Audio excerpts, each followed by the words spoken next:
Scale Model Podcast, Episode 2. In this podcast, I aim to entertain, inform, and hopefully promote the hobby of scale model kit building with interviews, reviews, and news about the scale model hobby. My name is Stuart Clark. In this episode, we're going to be talking a bit about the IPMS Nationals, some latest news, what's on the bench, and other assorted hot kits and information. Stay tuned.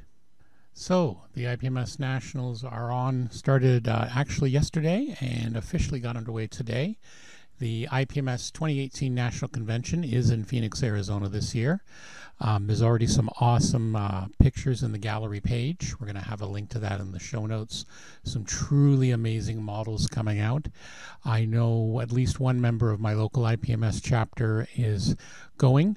He's also on the executive of IPMS Canada, so I'm hopefully going to have an interview with him at some point, or at least a review on his thoughts on IPMS Nationals in a future show. So, in latest news, lots of news coming out for the summer. We're going to start off with Tamiya has released their long-expected and awaited Grumman F14D, Super Tomcat as some people call it, in 1/48 scale. This is a update to the very successful F14A that was released in 2016. This one adds some different engines, the different avionics, stuff like that. Comes with 4 decal options, and the initial reviews are saying just absolutely awesome. So we're looking forward to seeing that. On the naval side, or sorry, not on the naval side, Kitty Hawk has released a 1/32 Tiger II F5F. It's coming later on in August, and one thing that's kind of neat about this one is it's going to have resin pilots with a resin ladder. I've been looking at the kit things on the Modeling News, and again, we'll have a link to that. A very nice version in 1/32 scale of the two-seater of the F5. It was originally designed as a combat trainer for the Tiger E, and quite a few air forces in the world actually picked it up. So very nice looking, attractive kit. There's actually going to be a total of 9 decal schemes on this one. It's basically a very much the F5E with a new forward fuselage and the additional seats and stuff like that. So it's really quite good. The two pilot figures, one's sitting in the cockpit going over a checklist, and one's about to get in on the crew ladder. So a nice little diorama possibility. In addition, you can open up the gun bays and some other possibilities there. So some very nice looking schemes in both U.S. and foreign air forces. So we're looking forward to seeing from that. I know a few people like that kit, and we're really looking forward to seeing that one coming out. All right, moving on. Speaking of Kitty Hawk, let's move towards the carrier Kitty Hawk. And this is Trumpeter's 1/700th kit of the USS Kitty Hawk CV-63. That was the last conventionally powered U.S. aircraft carrier. It was launched in 1960 and went into service in 61. And it was finally retired in 2009. It did go to the Persian Gulf to attack Iraq in 1992, as well as some no-fly zones in southern Iraq later on. This is, again, another good-looking kit from Trumpeter for the aircraft carrier folks. Good size, 630 parts. Comes with an aircraft wing including E2Cs, EA6Bs, SH60s, F-18F, complete ship and decal set. I was looking at the decal set, and it looks very, very nice. You can get some details there on the Trumpeter page. So very nice looking. They include enough decals for a full squadron of Super Hornets, 6 Prowlers, 2 Hawkeyes, and 2 SH-60F Rescue Hawks. So again, that's available. That's going to be available actually, if not already, but very, very soon. And again, a good-looking kit for those ones wanting to complete their aircraft carrier collection. Okay, moving on. Just a bit of an update on the Hong Kong models, the 1/32nd scale Lancaster. Over the last few months, we've been seeing more and more test shots coming out. The latest ones I've linked to in the show notes are the build test shots. Right now, Hong Kong Hobbies is saying this is going to be out September 2018. I know there's a lot of people pre-ordering. Again, it's going to be a massive aircraft, but for those who like to build it, I know it's a long-awaited topic. One of the interesting things is the fuselage. You're going to have an option of having a clear fuselage in the front area by the cockpit and the bombardier station and all that. So you can show off the interior, which is very well detailed. I'll be curious to know in the comments. Let me know what you think about that idea of having a clear option of showing off an interior instead of, in a lot of cases, building it up and then, of course, covering it all up.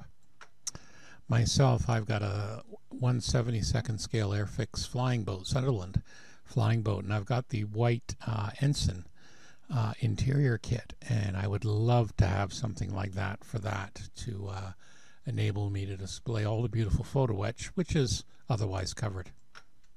Moving on, let's talk about what's currently considered the hot kit section at scalemates.com.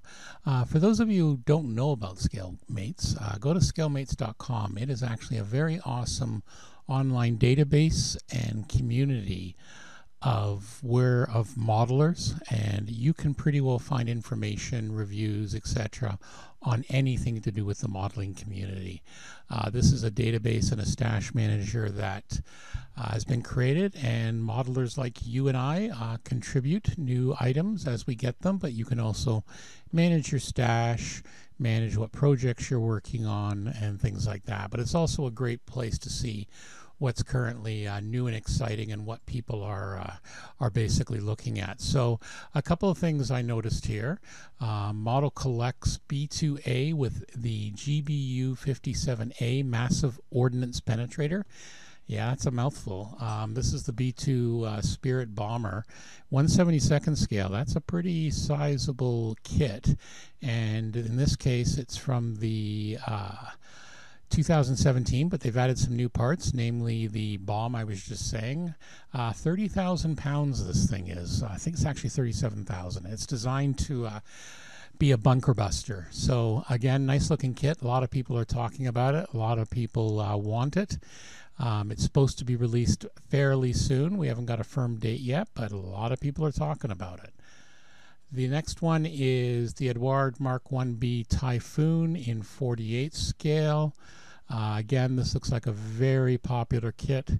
It's actually based on the Hasegawa kit from 1999, but it looks like they've added some nice little goodies to it, some nice little decals. So again, quite a few people talking about that. Good looking one there. The Airfix 1/72nd scale Vickers Wellington Mark 1A. This is one a lot of people I know were waiting for, a retooled Wellington. Because again, it's been originally around. Airfix originally released this, the previous tooling of this, in 1959, if you can believe it. So this is a brand new new kit, new tooling. I've read some very, very good reviews on it. Fairly good price. People are giving it the thumbs up for it. It's not personally one of my favorite aircraft, so I don't know if I'd have that in the stash, but there's enough demand for it. You're starting to see quite a few aftermarket for it as well. So, and as I said, Airfix, some of their new tooling has been very, very good. I built a 1/48 scale Sea Hurricane last year, and I was, or earlier this year, I should say, and I was very, very impressed with the quality of it. So definitely one to look at as well. Then we have the Tacom Panther with Zimmerit and a full interior in 1/35th scale. Again, a full kit includes photo etch, the plastic decals, cable wire. I know I have at least one guy in my club that's picked this up, and it's kind of funny. I shot a picture, and if I remember, I'll throw it up on the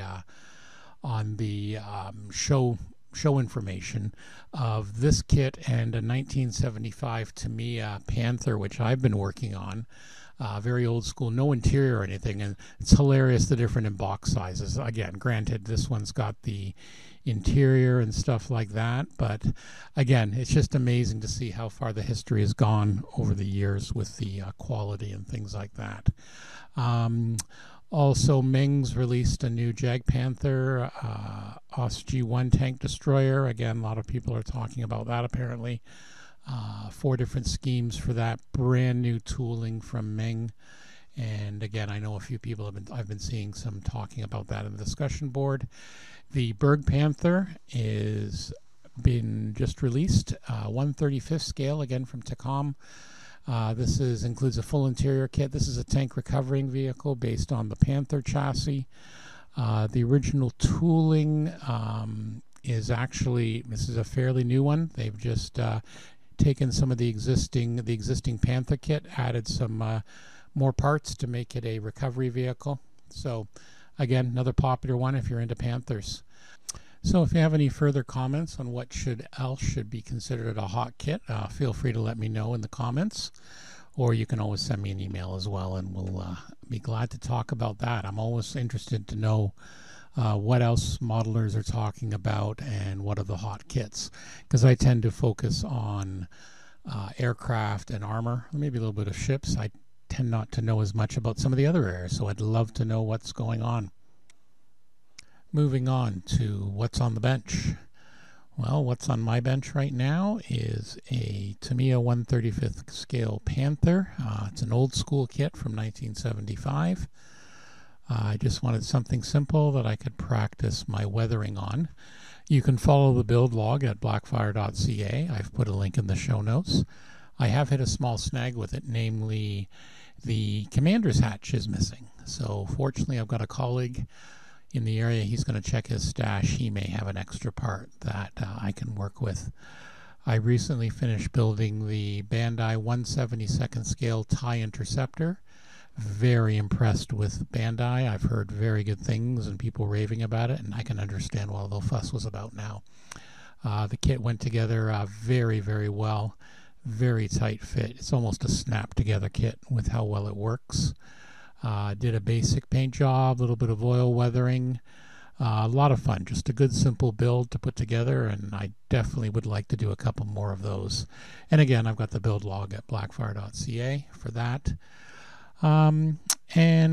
Yeah, so that's what's currently on the bench. I may look at something else if I can't get the part for the Panther, because I'll probably build it up as much as I can and then decide how to proceed, whether I'm going to if the colleague doesn't have the commander's hatch, I may have to fabricate something or something like that. We'll see what happens. So that's where that's going to go. The other thing I have to do is I've got quite a few empty boxes or boxes for completed kits from the last 2 years. I need to sort through those. I normally keep, if there's a couple of extra parts on the sprues, I normally either take those off or just chop the sprues down to keep the appropriate parts. And have to do that. The box art these days in the instructions, I don't tend to keep as much. The decals, obviously, I will. But I just need to do that. I'd love to know what you do if you keep your boxes and all the rest of the bits and stuff like that. Again, you can leave me a comment or an email and let me know. All right, upcoming events. The London Scale Model Show. This is my home club, IPMS London, their biannual show. It's September 22nd in London, Ontario at the Carling Heights Community Centre. For those who don't know already, London, Ontario is about halfway between Detroit, Michigan and Toronto in the wonderful province of Ontario. It's always a very good show. We have people from literally hundreds of miles around, a lot of great builds, a lot of good vendor rooms.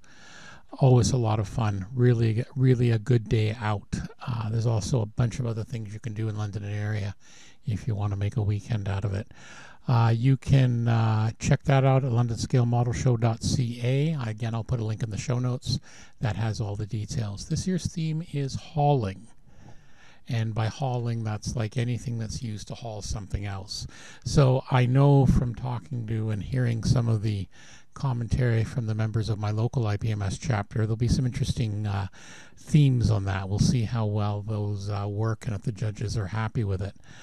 As well, because it's my home show, I'm going to be there collecting a lot of audio and video content to feature on the show.